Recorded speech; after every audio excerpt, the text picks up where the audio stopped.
This is from Carl Spackler. Yeah, you know who that is? Caddyshack. Yeah. Caddyshack, yeah. I like the names. All right, now we're getting creative, folks. This is what we need. He goes, "Hi guys, love the show. Well, I love your movies, or I love the fact that you're a groundskeeper, Right, and a funny one at that. Yes, he is. Did I ever tell you the story? I was going to buy a house next to Bill Murray's place. No, I haven't Palma heard that Valley. story. Yeah, he's got a place in Palma Valley. You know where that is? Have you played golf there? Let's see if I played. I think so. Is that on the way to Fallbrook or that area? Yeah. Yeah, he owns a couple of homes out there. Okay. Remember?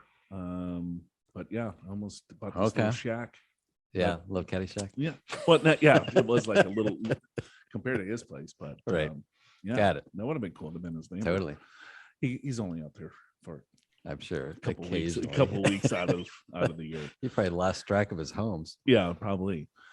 Okay, he's got a question for you, Big Al. In 2022, the 12% tax bracket caps out at $83,550 after adding my standard deduction of $25,900.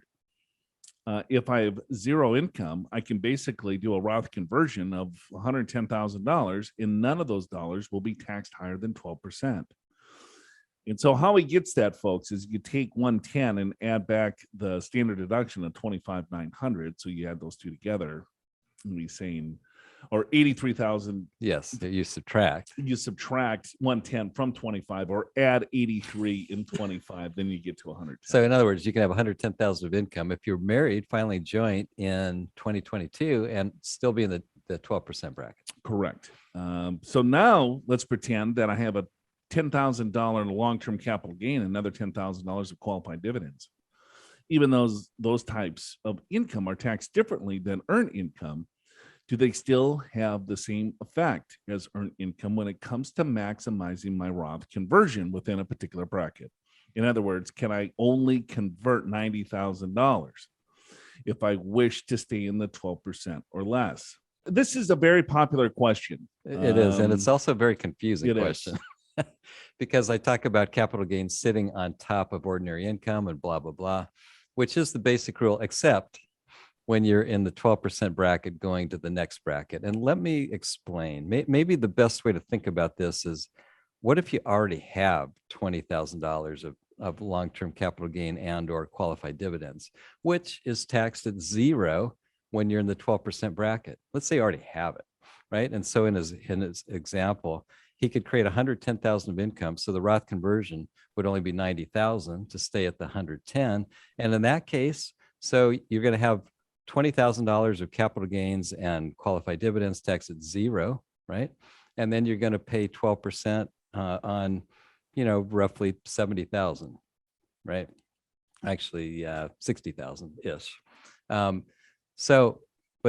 then you should stop, because if you add more Roth conversion on top of that dollar Roth conversion will be taxed at 12%, and it's going to push your capital gains up because you're not all in the 12%. So you're going to pay 15% on that extra dollar of capital gains.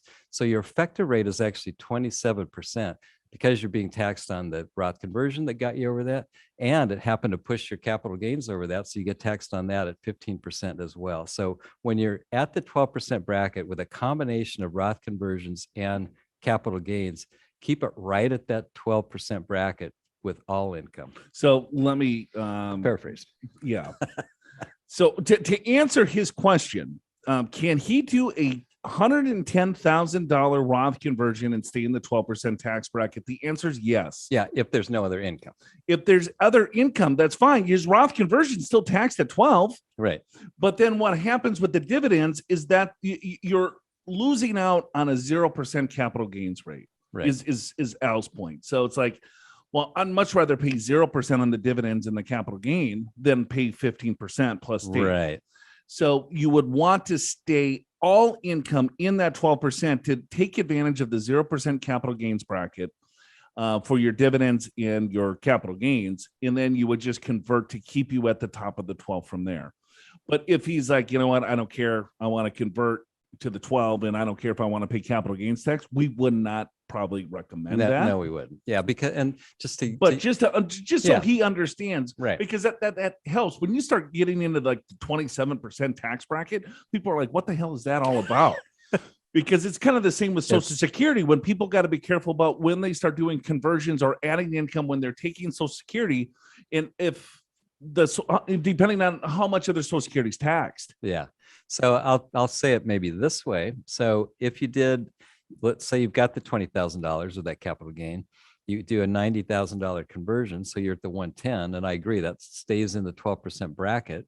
Great. So you're going to pay the 12% on the ordinary income part and nothing on the capital gains.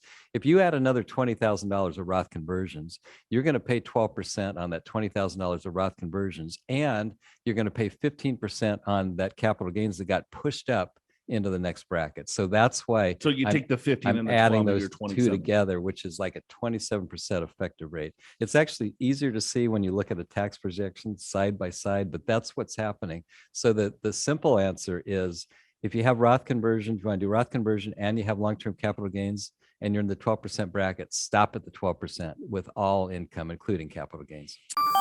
Are you prepared for retirement? Schedule a free financial assessment with an experienced financial professional right online at purefinancial.com.